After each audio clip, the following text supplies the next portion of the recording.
des cyberespions chinois auraient volé d'importantes données relatives aux capacités sous-marines de Helus Navy. Et l'affaire de ces deux anciens agents de la Direction générale de la sécurité extérieure, DGSE, mis en examen pour avoir communiqué des informations sensibles aux renseignements chinois a récemment fait couler beaucoup d'encre. Cette semaine, rapporte Valeurs Actuelles, la cellule de coordination nationale du renseignement et de lutte contre le terrorisme, CNERLT, de l'Élysée, a expliqué que la Chine n'hésite plus à mener des actions offensives et à infiltrer les milieux dirigeants avec des méthodes sophistiquées et difficiles à appréhender. Et les agents qu'elle recrute en France sont traités depuis des pays tiers, ce qui rend le travail du contre-espionnage plus compliqué. Cependant, de telles affaires éclatent régulièrement aux États-Unis. Le 8 juin, Kevin Mallory, un ancien agent de la CIA âgé de 61 ans, a été reconnu coupable par un jury fédéral d'avoir transmis des informations confidentielles à un service chinois. Il risque désormais une peine d'emprisonnement à perpétuité. Le même sera Tanron Rockwell-Hansen, un ex-employé de la Défense Intelligence Agency, DIA, qui a été arrêté cette semaine pour avoir, lui aussi, travaillé pour le compte de la Chine, en échange de la somme rondelette de $800 000. Le prix à payer pour obtenir, entre autres, des documents hautement classifiés sur la stratégie de Helus Cybercommand, chargé notamment de contrer le piratage informatique chinois. Et dans ce domaine, la Chine passe pour être à la pointe. De nombreux rapports officiels ou établis par des sociétés de sécurité informatique ont pointé l'activité des cyberespions de l'unité chinoise 61398. Et l'un des publié en 2013 par le Pentagone et transmis au Congrès accusait Pékin de mener une campagne de collecte de renseignements contre les secteurs qui soutiennent des programmes de défense nationale aux États-Unis, dans les domaines diplomatiques, économiques et industriels. Des programmes comme celui de l'avion de 5e génération F-35 avaient notamment été visés. Et l'on ne peut s'empêcher de penser que les récents progrès réalisés par l'industrie chinoise de l'armement reposent en partie sur ces informations sensibles dérobées dans les réseaux informatiques américains. Et, malgré les mesures de protection, la moisson n'est sans doute pas finie.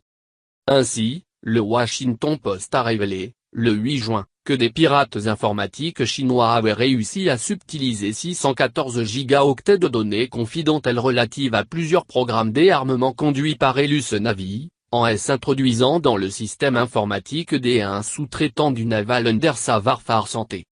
Parmi les programmes concernés, l'on trouve des capteurs, des systèmes de chiffrement et des moyens de guerre électronique utilisés par les sous-marins américains ainsi que le mystérieux projet Dragon, lancé en 2012 par le Bureau spécial du Pentagone afin d'adapter les technologies militaires américaines existantes à de nouvelles applications.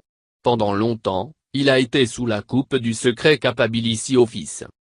Le vol des données relatives aux capacités de guerre électronique des sous-marins nucléaires américains, par nature très sensible, est particulièrement embarrassante puisque cela donne à ceux qui les ont dérobés les moyens d'éventuellement les contrer. Les experts militaires craignent que les Chinois aient développé des moyens qui pourraient compliquer la capacité de Helus Navy à défendre les alliés des États-Unis en Asie en cas de conflit avec la Chine, souligne en effet le Washington Post. Or, dans cette éventualité, la marine américaine compte avant tout sur ses sous-marins, qui est l'un de ses points forts par rapport à son homologue chinoise. D'autant plus que, comme l'a souligné l'amiral James Stavridi, ancien commandant suprême des forces alliées en Europe, la Chine disposerait désormais d'une idée raisonnable du niveau de connaissance de la marine américaine sur ces différentes plateformes, ce qui réduit considérablement notre marge de manœuvre en cas de situation de combat rapprochée avec des sous-marins chinois. Quant au projet Dragon, il vise à mettre au point, à partir d'un système existant, un missile supersonique destiné à donner aux sous-marins d'Helus Navy une capacité anti-navire à longue portée.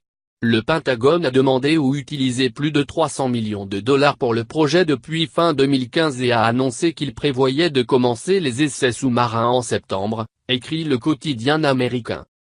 De son côté, Helus Navy n'a pas souhaité commenter ces informations, son porte-parole, le capitaine de frégate Bill Spke, ayant invoqué des raisons de sécurité. Toutefois, a-t-il dit, Le Pentagone s'adapte continuellement à la cybermenace. Le souci est que ce ne sont pas les réseaux militaires qui sont en cause, mais ceux des entreprises ayant des contrats avec le département américain de la Défense. La plupart des cyberopérations chinoises détectées contre l'industrie se concentrent sur des entreprises du secteur de la défense ou des entreprises technologiques soutenant les réseaux gouvernementaux, avait ainsi constaté, en février, Dan Coat, le directeur national du renseignement américain.